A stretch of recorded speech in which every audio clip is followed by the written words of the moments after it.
அது யாரும் சொல்லட்டுமான்னு கேட்டான். ஃபிரௌன் ஆச்சரியப்பட்டு போனான். என்னையும் உன்னையும் விட பிடிக்காத ஆள் உலகத்தில் யார் இருக்கா இறைவனுக்கு? நம்ம எம்பிட்ட அநியாயம் பண்ணியிருக்கோம், அக்கிரமம் பண்ணியிருக்கோம். ஊர்ல உள்ள மொத்த முள்ள மாதிரித்தனமும் நம்ம தான் பண்ணிட்டு அலைகிறோம்.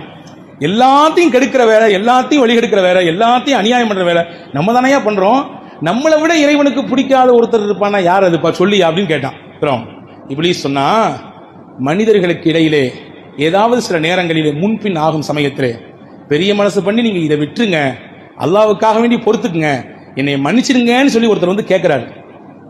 நீங்க பண்ணதெல்லாம் என் வாழ்நாளில் மறக்கவே முடியாது. நான் மௌத்தா போனாலும் கூட என் முகத்துல வந்து முடிச்சிடாதீங்க.